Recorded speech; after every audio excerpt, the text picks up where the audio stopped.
Happy New Year! Yeah, Happy New Year! It's our first episode in the new year. Old me, no beard. No beard either. Mustache and a... Welcome back to another episode. This is the new year. It's a beautiful day, and we're gonna work on a Trans Am today. I've got my trusty helper. The Howlacker. Was that your new name? Okay, you're not Ethan anymore? No.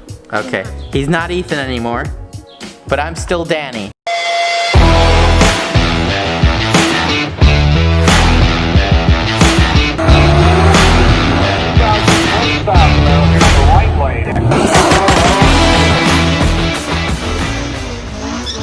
Besides working on the radio today, I've got fog lights and a relay that I need to put on, I need to replace on the headlights because they don't flip up and down, and hopefully I found the problem. It's an isolation relay. I'm gonna swap that out real quick today with the fog lights, give that front end a fresh new look. I was riding my bike.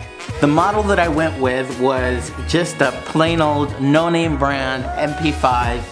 And the cool part about this is that nowadays it doesn't need the DVD player, so they make them a lot thinner. So I ended up using also an aftermarket wiring harness, which if you're working on the same car, I'll throw it in the description below so you can see which one I used, and it worked out perfectly. The only thing I would say is make sure this plug, this two-prong plug, make sure you double check for whatever application that you're doing that the wires are correct, okay? Because I had to do a little bit of swapping on those wires. But other than that, it was a little bit of a challenge to get them in the Camaro because it's not built for this one, maybe for a smaller one, but it definitely was a challenge to get it in there. It's a really tight squeeze, but man, it just fits perfect now. And I didn't want to damage the original radio bezel. I ended up creating my own. This is how it came out. Just a regular flat piece of acrylic, plexiglass, however you want to call it. You can get it at your local hardware store. I got mine at Home Depot. It was just a small sheet, a little bit bigger than this. Drew on it, cut it out, and it came out perfect for it. And you know, the edges aren't 100% straight. For the tools that I have in my shop, I made this work, and it actually looks good as soon as it's installed. And the radio has a bezel on it as well that covers up these lines so they don't look as crooked. And what I finally ended up doing was sanding it and just doing a bed liner spray that I had laying around in the shop, and I just sprayed it out so I can have that texture. It hides some of the imperfections, but it also came out looking really, really clean.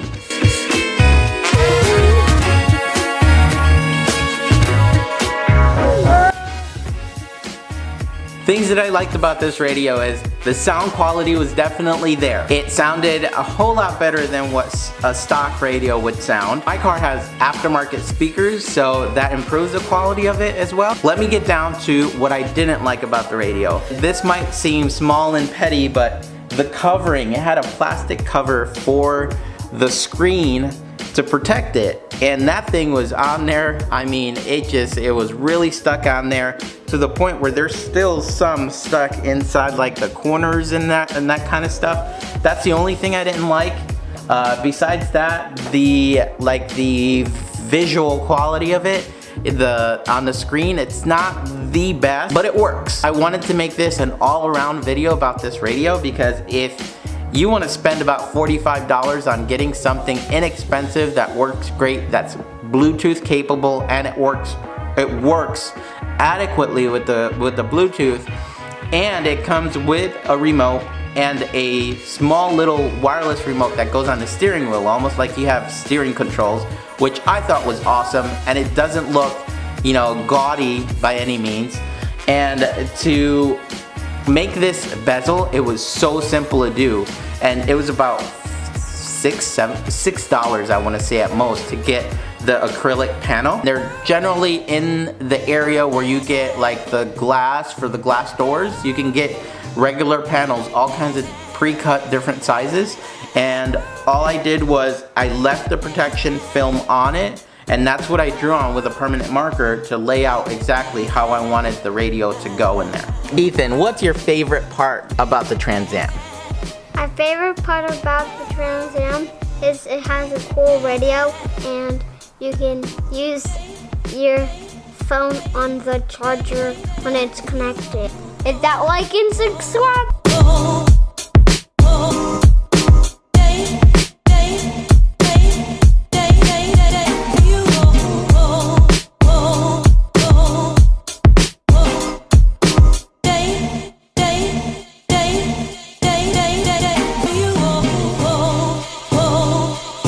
The radio's done and it sounds awesome.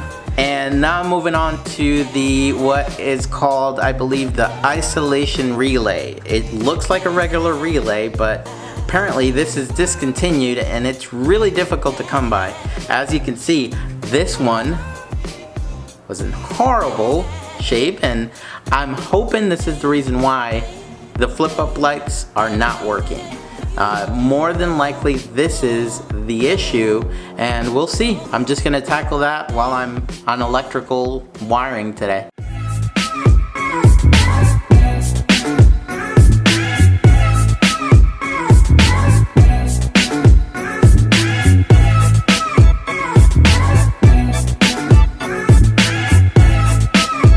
Now is the moment of truth. Let's see if these headlights will work.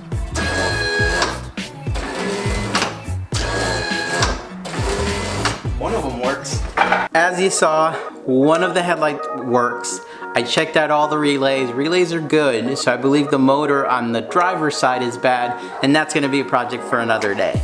And right now, I'm just gonna move on to the fog lights. Now I'm working on the fog lights, and hopefully everything goes as simple and easy.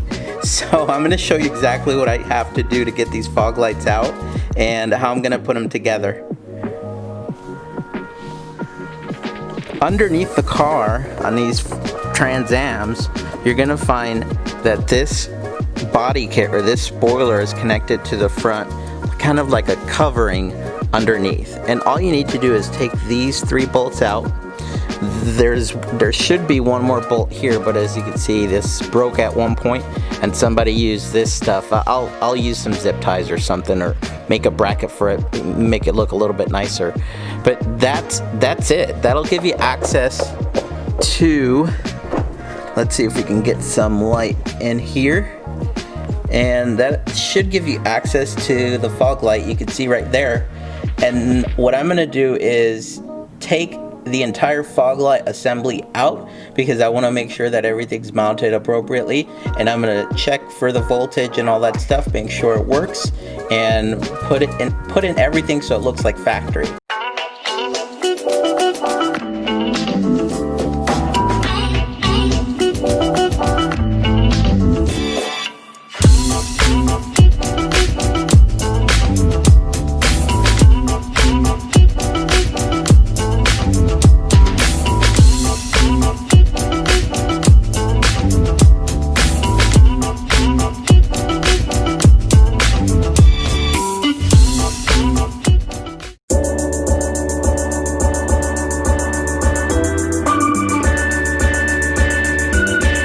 It looks late, but it's really not late. It's just getting dark early. You know how winter goes. But look at her. She is looking awesome. The fog light housings I was able to salvage, and all I did was swap out the actual light. It turned out awesome. This way I get to keep all the factory stuff. I found some in my set of tools. I found some screws that work perfectly. It's aluminum cast.